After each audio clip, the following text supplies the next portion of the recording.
Of the week, and let's see what's happening in the world. One thing that we know is happening in the world is Biden is over there in Eastern Europe, definitely saying that he is still supporting Ukraine and is going to continue giving them aid and other things. As a matter of fact, he says that he may be even amping the amount of aid and all in that kind of space.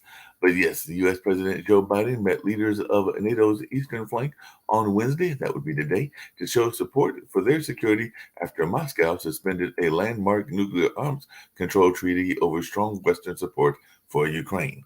Biden arrived in the Polish capital of Warsaw late on Monday after that surprise visit to Kiev, just days ahead of the anniversary of Russia's invasion of Ukraine on February 24th, 2022. So that anniversary will be coming up on this coming Friday. Amid the highest tensions between Russia and the West since the Cold War over 3 decades ago, Biden addressed thousands in downtown Warsaw on Tuesday and said autocrats like Russian President Vladimir Putin must be opposed. Hours earlier, Putin delivered lengthy remarks laden with criticism of Western powers, blaming them for the war in Ukraine. Biden said the West was never plotting to attack Russia and the invasion was Putin's choice. Putin also backed away from the New START arms control treaty, a 2010 agreement that limits the number of Russian and U.S. deployed strategic nuclear warheads, and warned that Moscow could resume nuclear tests. To that, Biden said he made a big mistake. Biden said that of Putin's decision when asked about it as he headed into the meeting with those Eastern European allies. Earlier on Wednesday, Biden met with staff from the U.S. Embassy in Warsaw, who were gathering leaders of the Bucharest Nine, the countries on NATO's eastern flank, such as Poland, Bulgaria, and Lithuania, that joined the Western military alliance after being dominated by Moscow during the Cold War. Most are among the strongest supporters of military aid to Ukraine, and officials from the country in that group have called for additional resources such as air defense systems. At the meeting, Biden planned to reaffirm commitment to their security and discuss support for Ukraine before he returns to Washington. The Kremlin said it regards NATO, which could soon expand to include Sweden and Finland, as an existential threat to Russia. Lithuanian President Gitanas Nausėda said he wanted greater involvement of the United States in Europe, NATO's eastern flank, and more weapons sent to Ukraine.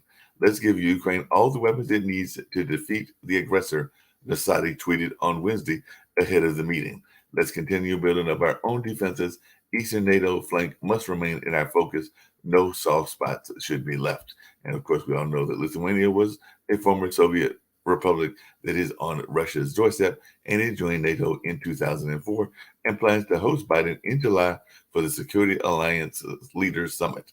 So not all of the Bucharest Nine have been quite so ready to aid Ukraine, notably Hungary, which has pushed back on some EU sanctions on Russia, and along with Turkey, is the only NATO member still to ratify the letting Sweden and Finland into that organization being NATO and everything.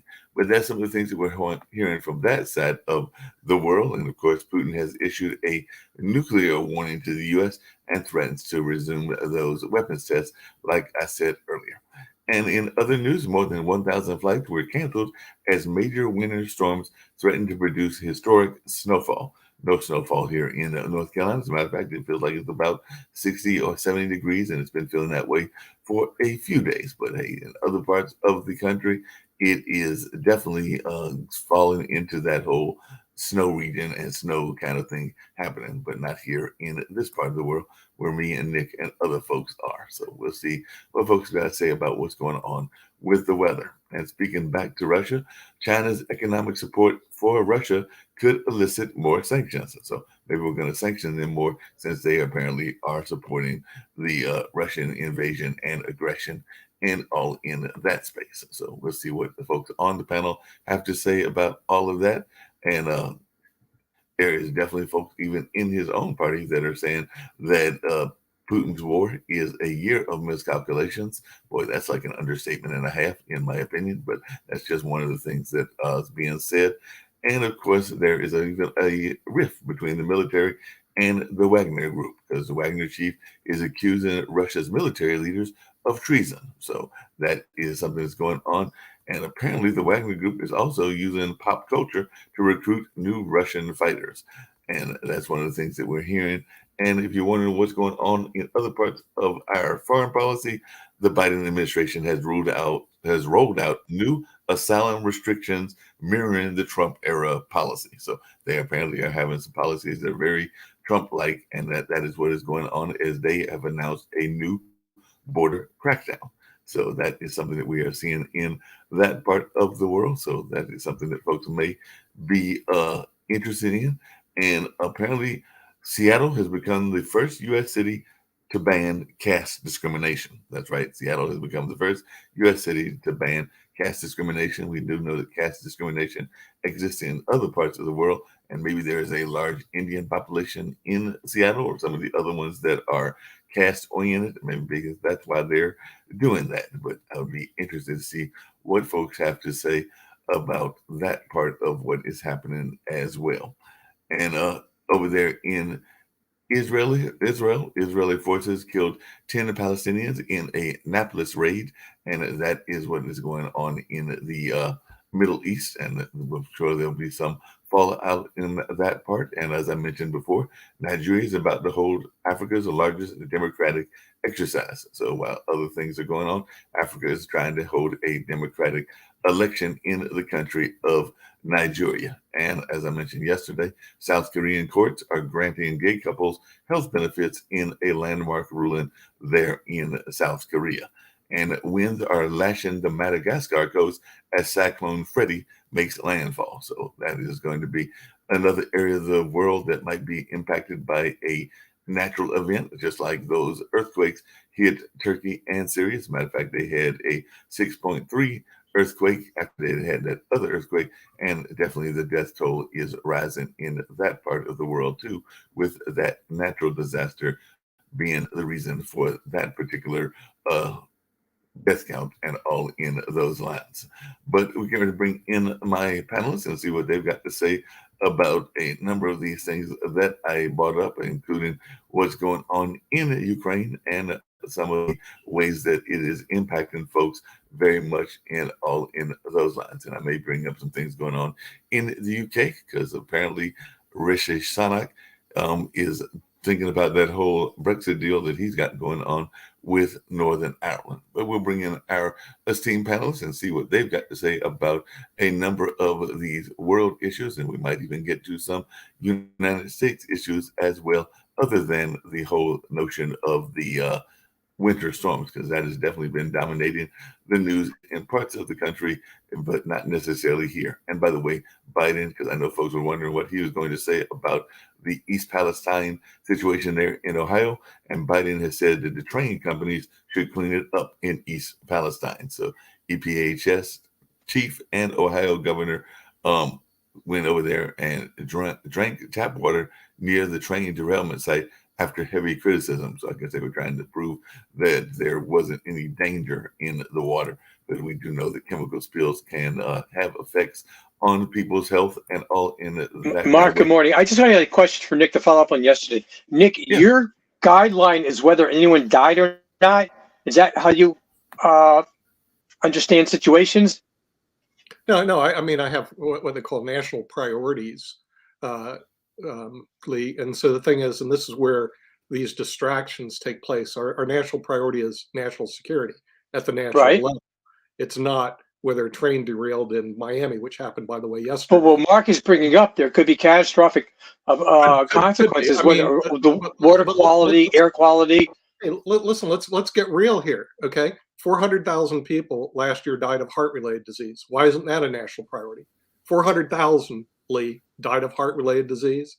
That's not a national priority. Okay, it's national priorities are what the media tells you is a national priority. The train derailment in Palestine is not a national priority. I'm sorry. But the consequences of it it may be very catastrophic. If it's next door to you, it's a priority, but it's not a national priority. What's going on in Ukraine is a national priority.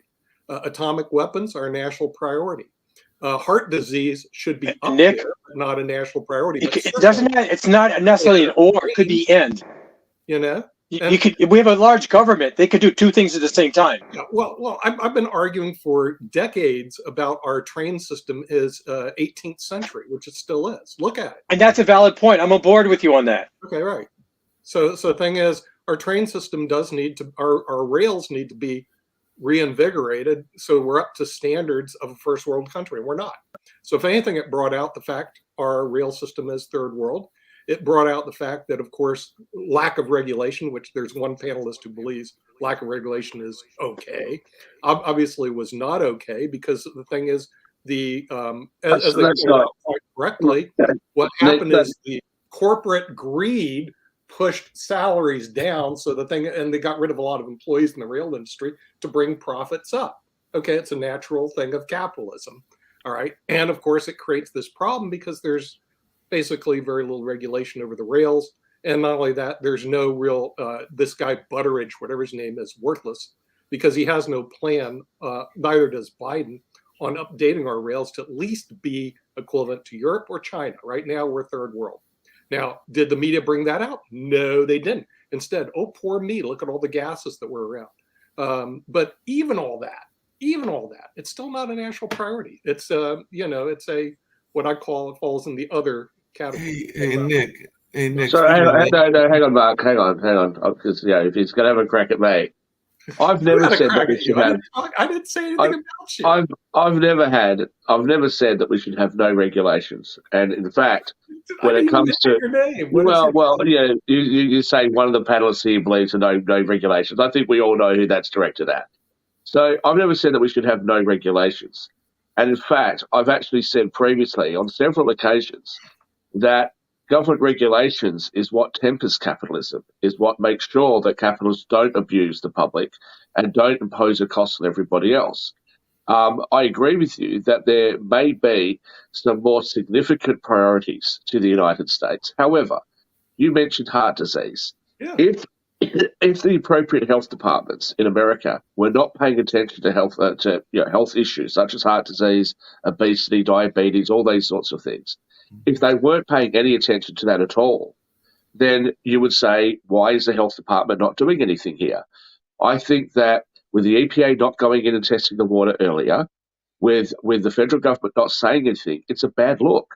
They should be saying something about it. I mean, 2 weeks without really saying anything. Pete Buttigieg hasn't really done too much, and I don't think that looks good. That's their department. I mean, this transportation issue is clearly Pete Buttigieg's area. This is what he should be looking after. So that doesn't mean that you can't also go to the Ukraine and you can't also focus on what's happening in Europe. But this is an issue that's affecting Americans. And for your comments about the deregulation of the railway industry, well, once upon a time, there was a lot of railroads in the United States. There was a lot of competition in the United States. And what happened? The government stepped in, and all of a sudden, railroad companies became bigger.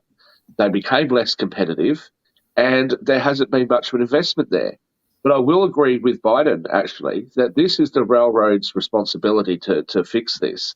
And whatever the fallout is, whatever the cost of this is, it is the railroad's responsibility. But we know that private enterprise is not very good at taking responsibility for these sorts of things. And so that might be where government needs to step in and say, hey, look, the cost of this is going to be, I don't know, $5 billion, $10 billion, whatever it is, and you're wearing it. That's something that the government needs to do. That's an appropriate use of government power. Government's supposed to be there to protect the interests of everybody and to make sure that the world operates in a relatively fair way. And clearly it's unfair for any person or large corporation to impose a cost on a whole heap of people without compensating them for it.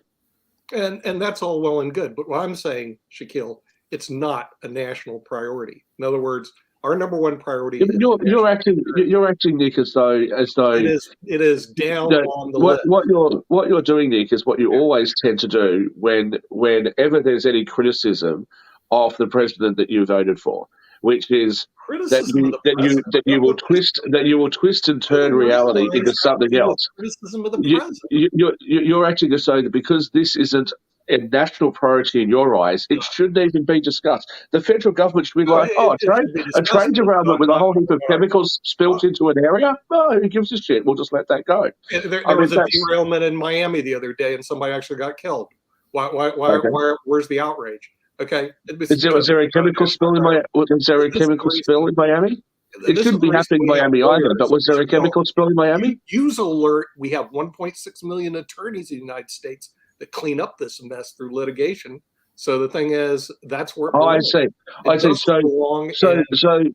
after you're happy, just to make sure that I understand you correctly, you're quite happy for there to be all these regulations that tell lawyers that they can't criticize the legal profession, that create 70,000 pages of regulations in relation to tax. You're quite happy for the government to step in on all these other things, but when it comes to a massive chemical spill in Ohio, why should the government be involved at all? Let private enterprise deal with it.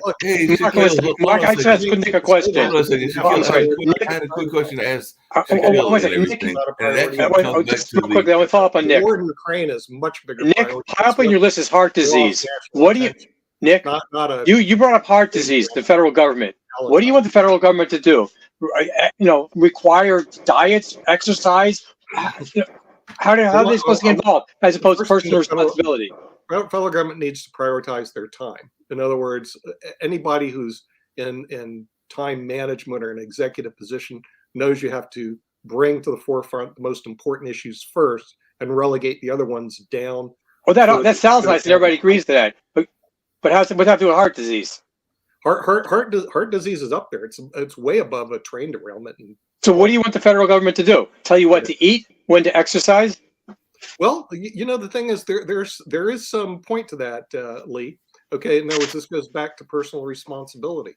A lot of the reasons we have heart disease is we have obesity epidemic in the United States. I mean, right? I agree with that. Area, but come to the South. Come to where Mark Lee lives. Come to my area. Well, actually, Mark lives in Durham, and they're pretty good shape there. But I'm from Georgia. Obesity is rampant. 40% of the population of the United States is overweight and obese. Okay, so what could the government do about it? Remember our fast food nation? Do we really need a fast food nation in the United States? And why isn't that a priority, which kills 400,000 people as opposed to a train derailment in Ohio? So why? I'm on board with that. What are your solutions? Yeah, I'm sorry, going to the day? Hold on a second. Nick, are we going to have the government imposing where the McDonald's and other things can be placed? Because I agree that it is the fast food nation. Mark, Bloomberg tried to do that in New York City, getting rid of big gulps. You can't buy something over 16 ounces. It didn't go over well. That's what they call a good start, especially when you're talking about these high-calorie soda drinks. See, it's unfortunate that people aren't smart enough to say, hey, I'm just going to not drink this stuff. So the thing is, unfortunately, we do need to create a system that discourages fast food nation.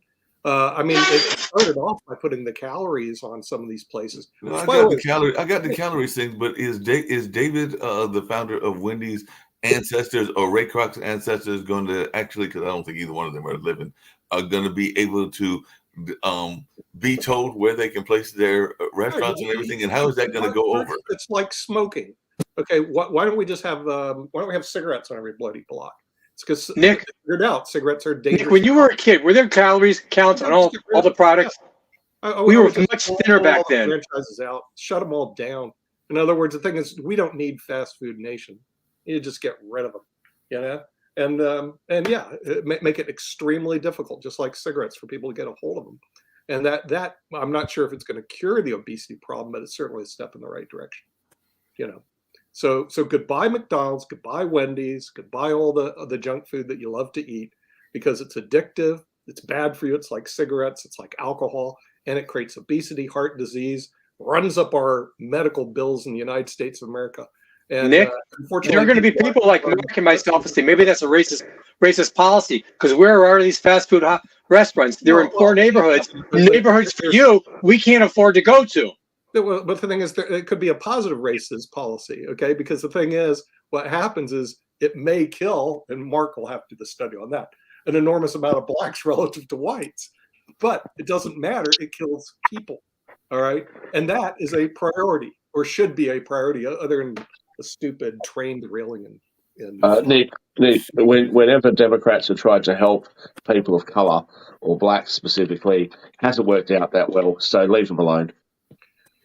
Yeah, I was going to ask Shaquille, from an economic standpoint, how would that work? Because I'm thinking that would be a serious blow if we took out the fast food. It wouldn't. It wouldn't work. That's why Nick likes it. Just take it out. That's why Nick likes it, because it wouldn't work. It doesn't make any economic sense. A lot of kids would go hungry. They can't get that $1 meal. And I'm 39, Nick. I'm 39 years old. I don't need government to tell me what I can and can't do. If I want to have a cigarette, which I just had, then I'm going to have a cigarette. Thank you very much. If I want to drink too much, which I frequently do, then that's what I'm going to do. I'm 39. My mother hates me smoking, okay, but she's given up on telling me not to, and the government could go and jump in a lake because I will not be giving up for them. Shaquille, along those same lines, because I had a question, it's a legal question, because there's been this whole conversation, we've had it here on the show about discrimination rules and everything. I do not know that much. I've got maybe one or two friends from Seattle, but I don't know that much about Seattle. I imagine there's a large Indian population, but apparently they have added caste to the whole list. So it's now, orientation, race, gender, and now also caste there in Seattle and everything. So is this something we're going to see as a trend? Because they've added this to the anti-discrimination laws, coming to Nick's point about lawyers, because now there's a whole other group of folks that can now decide to sue because they've been added in Seattle. And I know that Marksville and Cary have a large Indian this is just more. That's just the Indians. This is just more. We're going to add caste. Well, this is just more woke nonsense, right? This is just trying to do something about the fact that many Indians like myself bring up caste when it comes to matters of discrimination. Now they've jumped on that and said, okay, we'll shut them up by putting the caste system in there. But what you do with somebody like me, my family is so many generations away from India, and it's arguable where we came from. When the British took my family from India, they didn't keep any records or anything like that. So we have no idea, and also the religion that most of my Indian family hold doesn't have a caste system in the first place. So we have no idea about caste in the first place. We don't know. We don't even know what our caste would have been. We can guess, but we don't really know. So what happens then if somebody like me is in Seattle and I'm running a company and I don't employ people of a certain caste? I wouldn't know what caste they are in the first place. It's not like skin color where you can just tell. You'd have to actually be aware of what the caste system is. So what would happen if you're a white person? What would happen if Lee, I assume Lee's not Indian, okay, and I assume that Lee's a male, who knows these days. Let's say that Lee goes to Seattle and sets up a company and he employs 5 Indians and they all happen to be of a higher caste. Is Lee discriminating against the lower caste? Or does he not know? What is he supposed to do? Is he then supposed to go and ask them, what caste are you? Well, an Indian who has moved from India off the lower caste is probably not going to want to tell you that they come from a lower caste. They might lie. How do you fix this?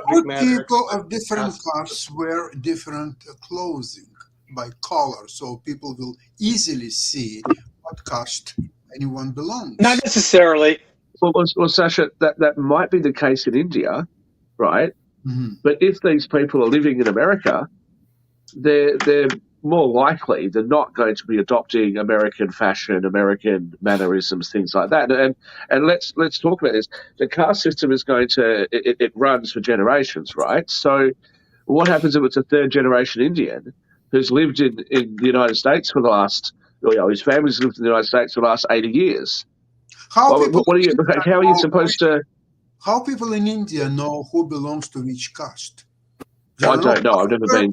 or any documentation like how it works? Well, I'm not 100% sure, Sash, because I've never lived in India and I've never been to India. But I do know certainly that the Hindus, and I'm not trying to pick on them because the caste system is more than just Hinduism. But the Hindus, there's basically like a hierarchy of people that that people just know where they fit.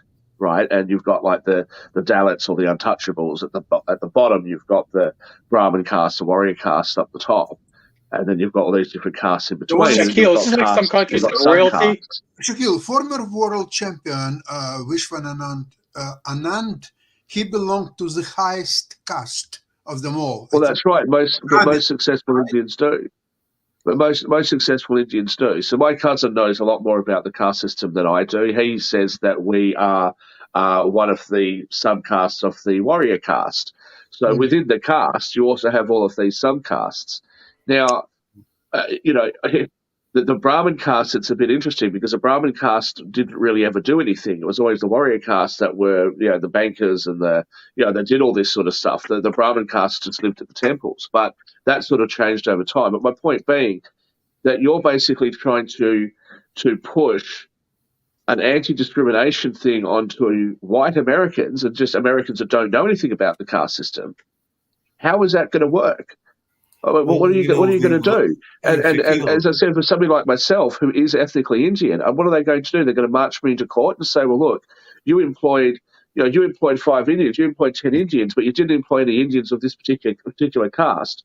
I don't know any better. I think this just sounds ridiculous. The one lone vote actually kind of agree with you because Council Member Sarah Nelson, who cast the lone dissenting vote, said the ordinance is a reckless, harmful solution to the problem for which you have no data or research. This could generate more anti-Hindu discrimination and could dissuade employers from hiring South Asians. The community that is being impacted is deeply divided on this issue. So she's actually agreeing with what you're saying, that it could stop folks that are, and Seattle is a tech area, and they do have a high amount of Indians that are in that tech field that could dissuade, say, a Microsoft from wanting to hire more Indians. Well, I think what they're trying to do, I understand, right? I do, and I think what they're trying to do is a good thing. I don't think that anybody should be discriminated against, and certainly when you've got like Indian-heavy industries, which tech tends to be dominated by Indians, they're going to know the caste system a bit better. But I would think that this should just fall under discrimination, more generally, because discrimination laws more generally. To make it specific to caste means that, as I said, if if Lee sets up a company, if Sasha sets up a company in Seattle, what are they expected to do? How do they comply with this sort of a rule? This is the same thing I said about the LGBTQ community and the non-discrimination rules there. I don't think that anybody should be discriminated against things, for things that are certainly legal for them to do. If you're gay, you're gay. But if you start having a quota that you need to employ a certain amount of gay people, what are you supposed to do? You're supposed to ask people what their sexuality is at the job interview. We already do that with race. For affirmative action, we ask, "What race are you?" You have to check a box. Yeah, but I oppose. But as I said, Lee, I oppose that for the most part. There are exceptions. There are times when I think that affirmative action in over history has been necessary and has been a good thing. But the idea of having race-based quotas, I've said many times before, I don't like them. I really, really don't like them. But for the same reason, because what happens if you don't look like the race that you're a part of?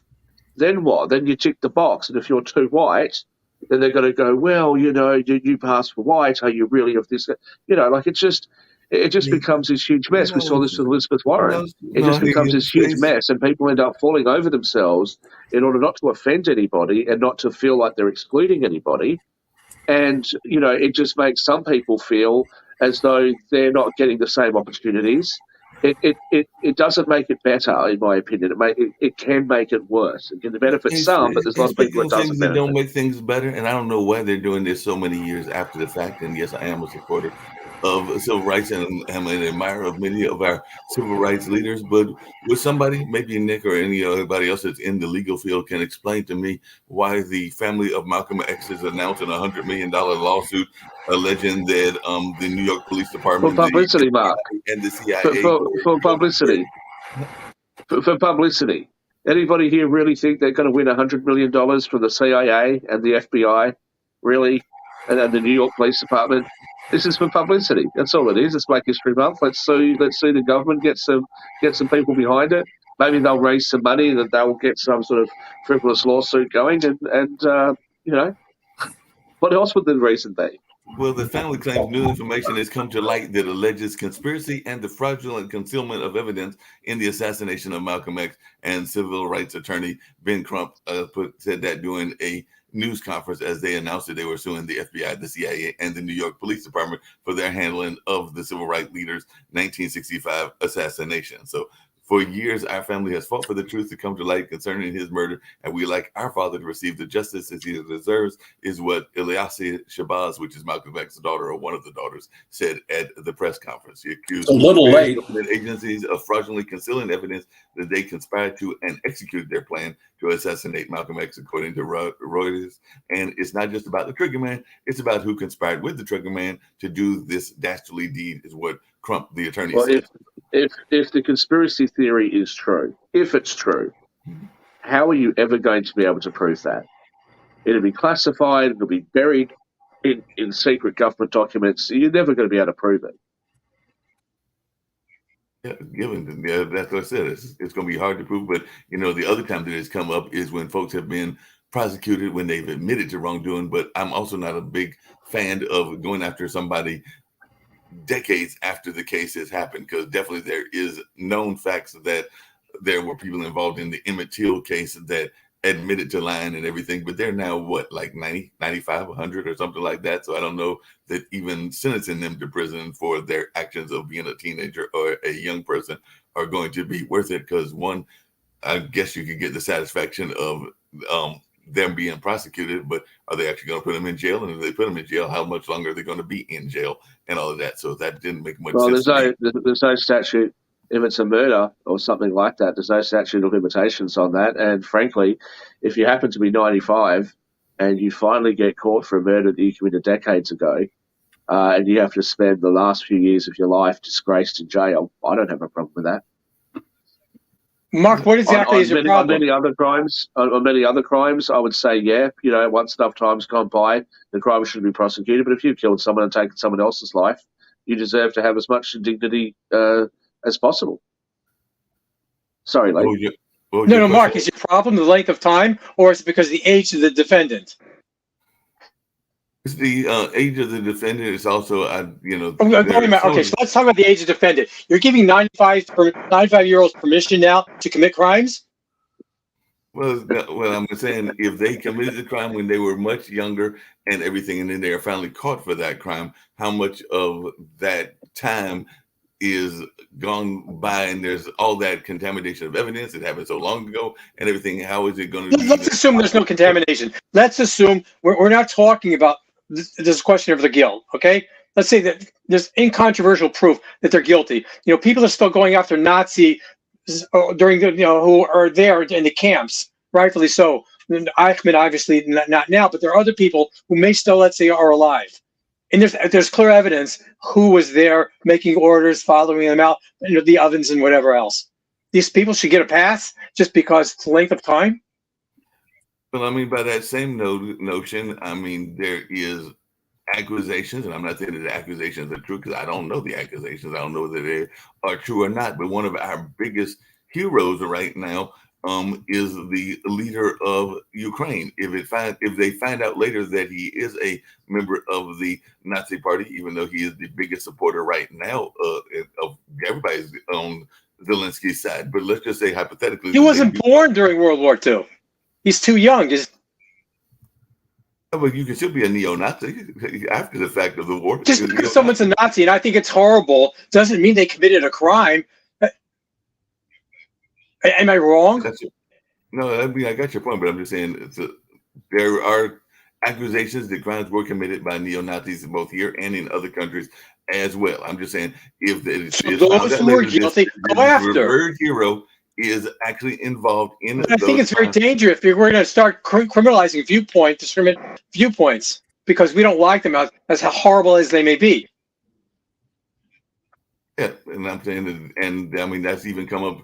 I just talked about Malcolm X and Martin Luther King. There are people that have looked at their history after the fact, and some of that was not the prettiest history in the world. So I guess the question is, how much of that overall picture of the history do we want to look at or not look at? Because that even goes back to, I mean, Jefferson had a what some people would call a kept woman in his house and everything. That's what Sally Hemings was in a lot of modern day terminology and all in that kind of way. But that is part of the colorizing of the way that people are viewing Jefferson over the last decade or two. Is that fair? Jefferson was definitely one of the founders, but he was also involved in the slave trade and had a slave mistress. If these are facts, I don't know why someone would want to cover them up. Just to polish images of this because we looked up to these people. We should give an accurate description of how they lived.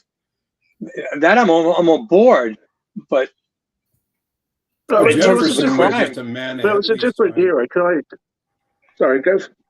Go ahead. Go on. I'm finished. I think a lot of different era. Kennedy. No, I agree. It was a different woman, a different era. Dan, you wanted to say something? Oh, Jefferson just was a man ahead of his time. Jefferson was a man ahead of what? Two ways, Dan. Well, he had a black mistress, but she was part of his family. He treated her like family, not like a slave. Right. I mean, he took her to Paris, and there were other things that some folks say that he treated her like a part of the family. There is some argument as to whether he did or did not. And like I said, neither one of us were there at that time and everything. Yeah, none of you were there. The evidence is that he did, though. And so, being critical of Jefferson is a little bit late, So she was very close family to him. Right? Yeah. Poor guy. Poor guy needed companionship in his old age. What can we say? One of the groups, Nick and Dan probably going to get on my case for bringing this up, but we are a news story and we are a news agency to some degree and everything. So what are we hearing about this whole thing going on with the Mormon church? Because that was the other thing that I did see in the news, where they are being fined over claims that they hid the 32 million of investment. So there's all this kind of stuff going on. I don't know anything about it, but they are talking about shell companies as well. So is there any reason? It was a disclosure issue, and they basically gave him a pat on the wrist, $5 million fine, and a $36 billion investment portfolio was a slap on the wrist. They probably came up with some sort of settlement. They are a nonprofit organization. There is some question of whether or not they really have a reporting requirement like that. And for years they didn't. And so it's just a technicality. They blew it and they're paying a fine. Big deal. Gotcha. Well, as long as it's not a big deal, that is a good thing. I was actually interviewing a woman yesterday that's part of the Shirley Lou show that we do on Tuesday, and it's usually their agents who are in the insurance space sharing their lives and how they got involved in that financial space. And at one point she did say that she was involved in I believe it was a Christian church, and was in their budget committee. And she did say that one of the reasons she had to walk away is because she saw that while she had no problem with tithing, that there was some we'll just say indiscrepancies, and she had to make a ethical decision as to whether she was going to be part of that or whether she was going to walk away. And I think she opted to walk away from what I remember of that interview yesterday. But folks can go back and catch the Shirley Lou show that airs on Tuesday to hear her own comments about that. So I don't want to speak words. Mark, I'm going to change a little bit. I have a question for you guys. Congress is the only one that can declare war, not the president. Is there a point in time where Congress is going to get involved with what we're doing with Ukraine? As opposed to give the president permission to do whatever he wants, in terms of sending funds or tanks or whatever? I mean, if the U.S. goes into war action, I think Congress would have to be involved, if I remember. Well, financially, we're there already. Right. Well, we're just So your argument is that doing our financially we're there, usual so they need to vote sending to munitions. declare. They should do something. Tell the president either give him permission to do what he wants or get the hell out. But someone should own up to this. Well, the problem I'm is not taking a position. I'm just saying Congress should be. Why do we have Congress? That's always a good question, Lee. But the president is the commander in chief of the 100%. But he can't declare war, and then he only gets a certain amount of time going to war before he does. We're not at war with Russia, but what we're doing is we're supporting Ukraine by handing them arms to defend themselves. So that situation can go on for a long time until With nothing, but until but no, and grows up, I guess. It is a very strategic decision as well because it preserves order that was established in the world after the Second World War, 1945. Sasha, I agree with all that. But where's Congress on this? Which Congress? What are you talking about? United States Congress. I'm not saying that we shouldn't do what we're doing. But I'm saying how much authority does the president have to spend billions of dollars, supply weapons, with Congress not doing anything at a certain point in time? This really, basically, this is war. Excuse me, Congress is now controlled by Republican Party, okay? So Republican Party, apparently, according to The House is. job, right? The Democrats control the What's the Senate. difference? Which party? Well, Why is that relevant? Republican Party now controls the House, as we know. And right? therefore, So therefore, in your opinion, they're not doing their job. 100%. Yes. No, right to your What is their job to do? right Lee? to Donald Trump, right to They have to declare war or tell the president, stop it. So You don't have authority to do this. Let me get this right, Sasha. Where are they getting the money from, Nick? The military budget, whereas the Congress They already should cut it approved off. military budget. Cut it off, I guess, is what you're saying. Biden, Once- commander in chief of the U.S. forces. Well, the military does not have an unlimited budget. Well, no, they No, don't. they They don't. have, they have 845. This is why right billion, now the 135 goal billion. is to finish the war with Russia as soon as possible.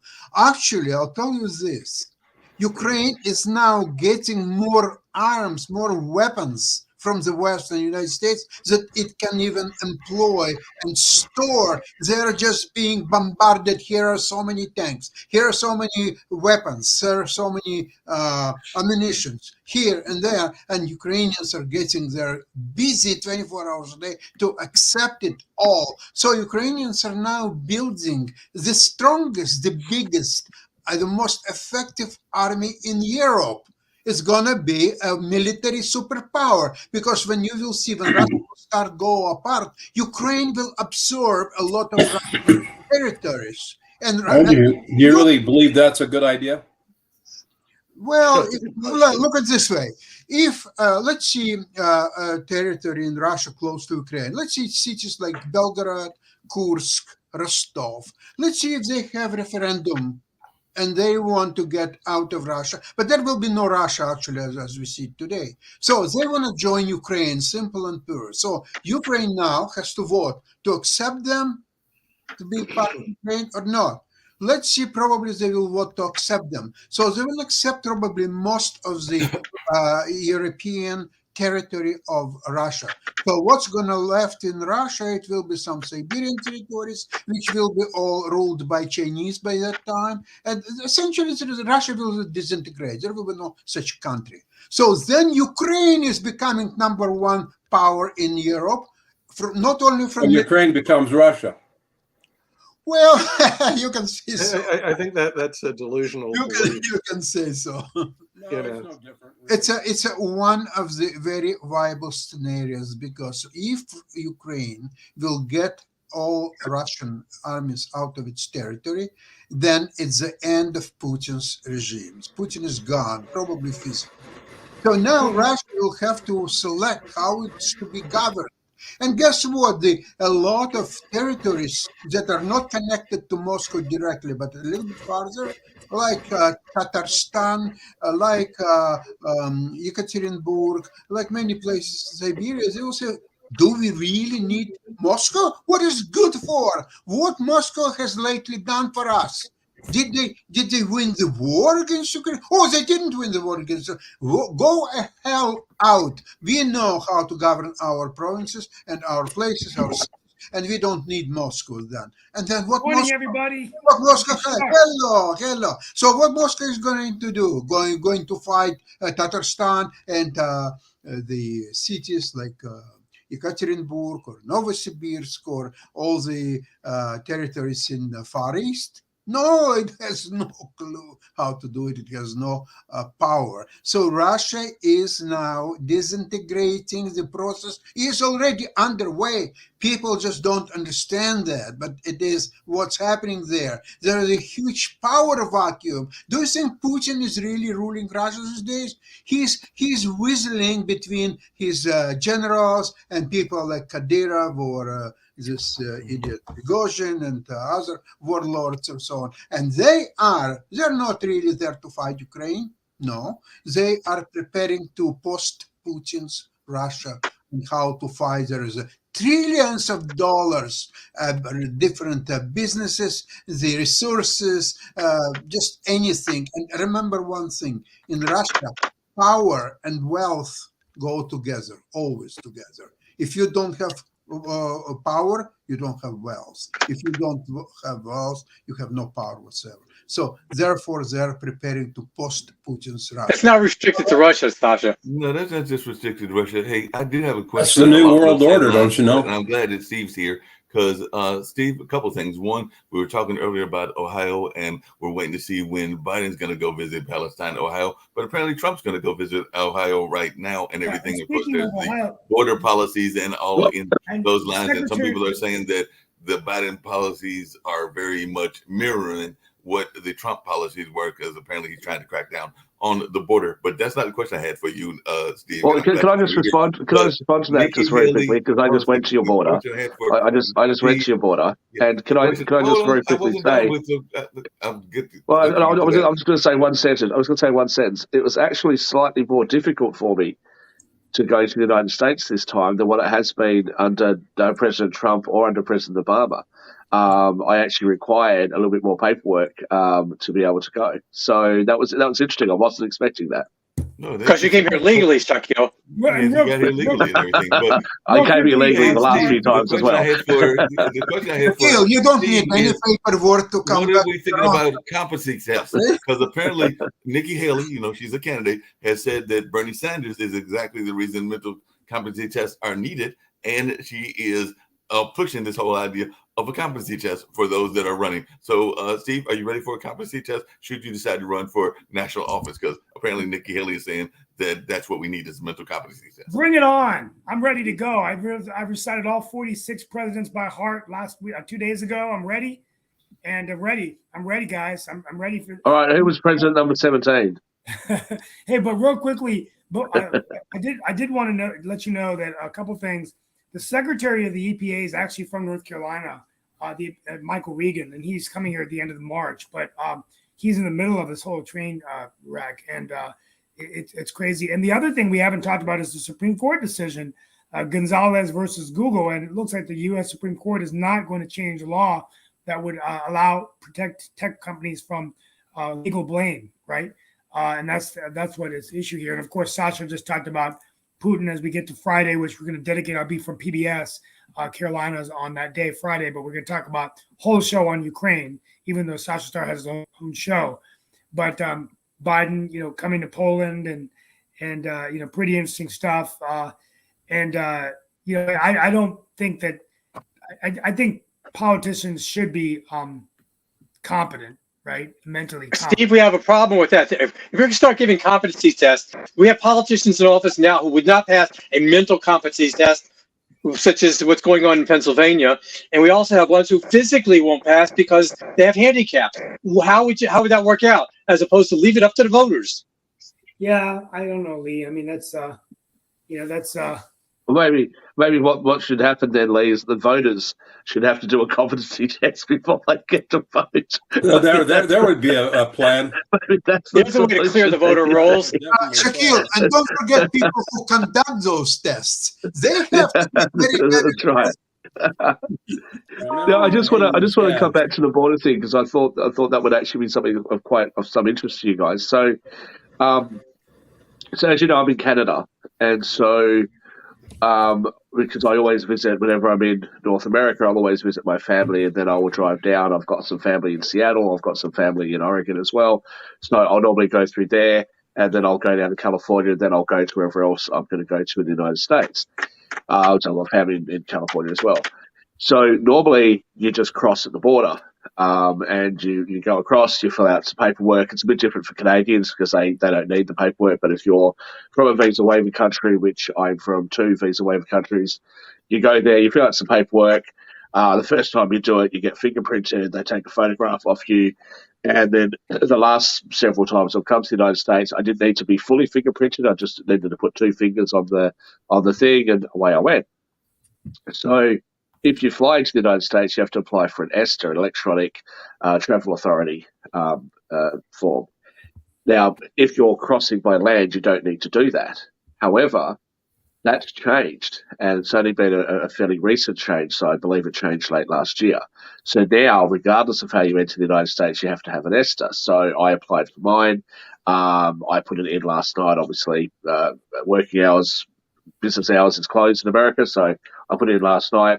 And this morning, it was all approved in about sort of 15, 20 minutes or something like that. It was approved. But what I found was interesting, I also need to fill out, I think it's called an I-94 form, or I've got to get the CBP1 app, and then I have to, I assume, notify them before I come and fill out my form and all the rest of it. That's a lot more steps than what was involved before. So I was actually reading up on the app, and I was reading up about some of this stuff, and there was some criticism that Biden put this in there to help to process the asylum seekers and help process the immigrants. And there was some criticism that some of them have poor English skills, and this was becoming, more tedious for them, and it was unfair on some of them because there was some glitches in the program and all that sort of stuff.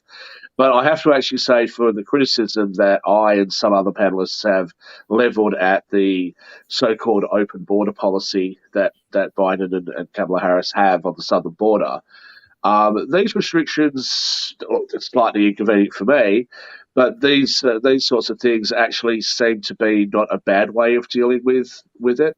It's not a bad way of processing people. But they've got to iron out the glitches and the bugs in the system. But I actually don't think that is such a bad idea. I think this is actually probably a sensible way of dealing with what the Biden administration has been dealing with. So I'll give credit where credit's due. Yeah, speaking of that and speaking of glitches and everything, there is you're talking about tech, and definitely tech is being used for immigration, but tech is being used for a little bit of everything, including something that got some folks in trouble, because I know that I've got friends that have been using ChatGPT regularly to write letters and everything that they're doing, whether it's business letters or whether it's other types of letters that they are trying to create. And apparently Vanderbilt got in trouble because they had to apologize because ChatGPT was what they used to console those students up there in an email after the Michigan shooting. So I don't know what it said, but everything. But actually, Laura Ingraham, who we know is a Fox News person, said nowhere is stupidity more evident than in the academic world. And I know that's something that Nick and you talk about as well. But apparently, they were writing a letter to get their students to, have an understanding and console folks after this horrible shooting that took place there in Michigan. And maybe what it said wasn't all that great. That's what and I don't know what it actually wrote, but apparently they had to apologize because they didn't decide to do it themselves. They decided to let this app that is becoming very popular be what would write what was going to console these students. Mark, some of the stupidest people we have are the most educated. I'm sure that the Dean Dan Worthington there would be able to tell you that probably some of the smartest people and some of the stupidest people he's ever met have been at university colleges, university campuses and college campuses. Amen, brother. I'm sure he probably has seen some very smart people and some very brilliant folks, but he's probably also seen some folks he's going like, how did you even get into this college that he is at? Shaquille, I did have to ask something to you because I know that a lot of times you are critical of me and others that are quote unquote woke folks. I noticed. But apparently there is a conservative entrepreneur and an anti-woke crusader that has jumped into the GOP presidential race, and apparently he is an Indian American millionaire, and they do say that he is a long shot, but Vivek Ramaswamy has jumped Yeah. into the race and everything. So I didn't know if you had any thoughts about this person and whether he even has. They're already saying he's a long shot, so apparently he doesn't have much of a shot. But hey, stranger things have happened. Well, I've never heard of the guy, so I can't have much of a comment. But I will say this. Okay, you have to look him up. I He's a think there's a brilliant guy. difference.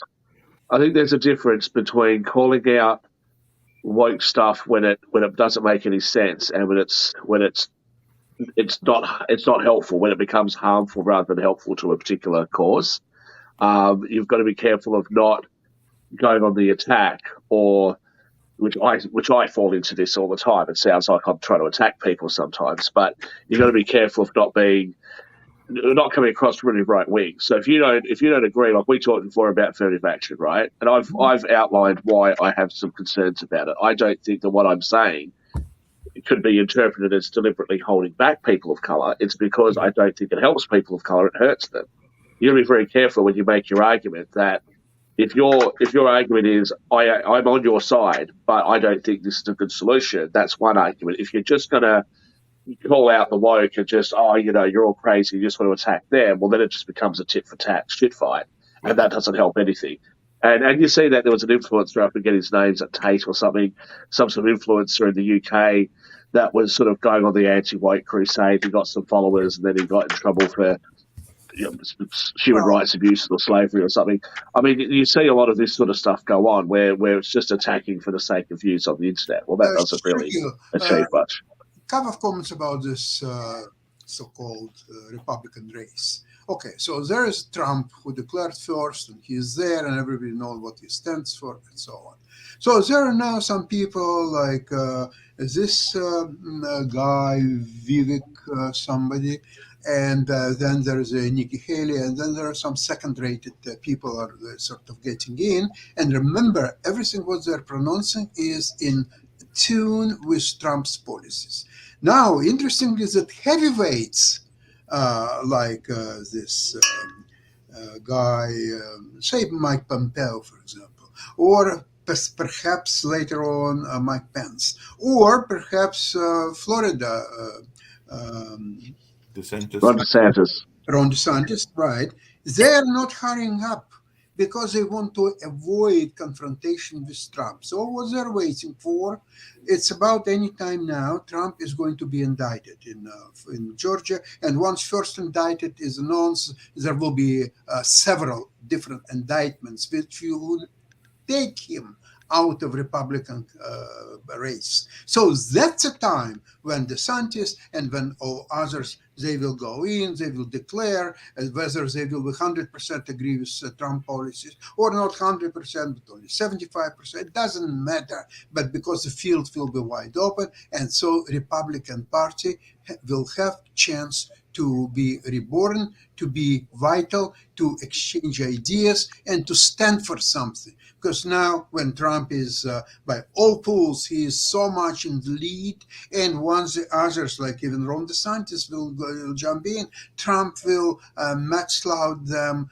and he will just make a joke out of each and every one, and they want to avoid, because they want to build a political career. They don't need direct confrontation with Trump. That's correct. This is their strategy. Yep. Sasha, even if Trump doesn't run, he's still going to have his opinions, and his followers will still listen to them.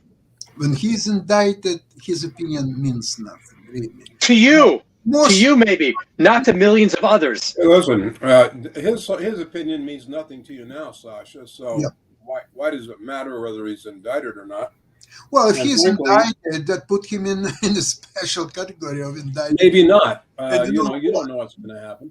Well, it's not what's going to happen. Folks, it's that time. It's that time for closeout. I will say that I still predict that Donald Trump will be the Republican nominee because he might be able to be removed from office, but an indictment's not going to be enough from preventing him from running or winning the nomination. The more non-Trump people that get in an American system where the extremes of the political parties enable you to win a primary with 30-35%, you still got a lot of chances. Speaking of presidents, I want to close out today with continuing to pray for the family of Jimmy Carter, the 39th president of the United States, who at the age of 98 is facing death with such courage and purpose and focus. He says he's lived a long and productive life, and he is now ready to leave this world.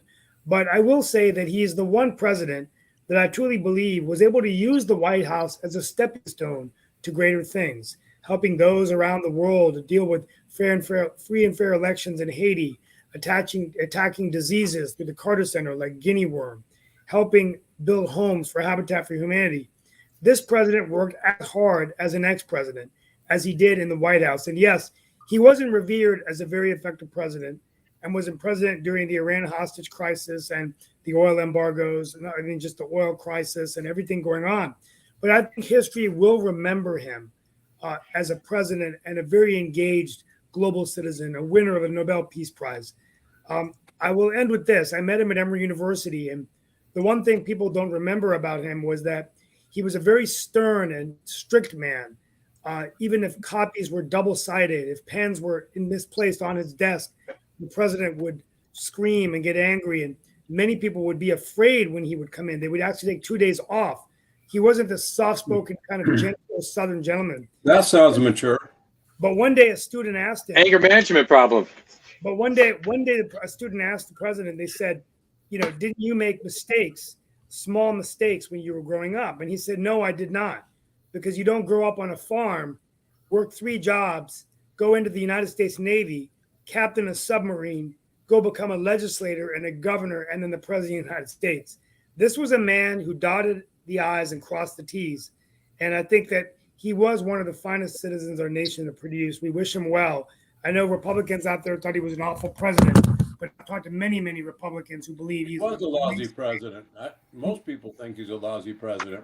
But he was an amazing man, and I think that he is an amazing man. And so we pray for his family. And hopefully that's true. He did a lot of good after his presidency. And hopefully he'll set a good example of the change we can make. But thank you all. We'll be talking about Ukraine tomorrow. I'm working on getting us a special guest for Friday. We're reaching out to Professor Claus over at UNC, and we're going to be talking about Ukraine on Friday from PBS Carolina. Thank you all so much for being Steve, with us. I'm about to come to America. I'm going to make no more comments about American politics. I'm just going to watch you guys. Can you arrange the popcorn, please? This is going to be fantastic. Popcorn's fun. Popcorn's fun. I love it. I got some over there. Popcorn. I'll bring up the popcorn. Thank you, guys. Be safe. Yep. All right.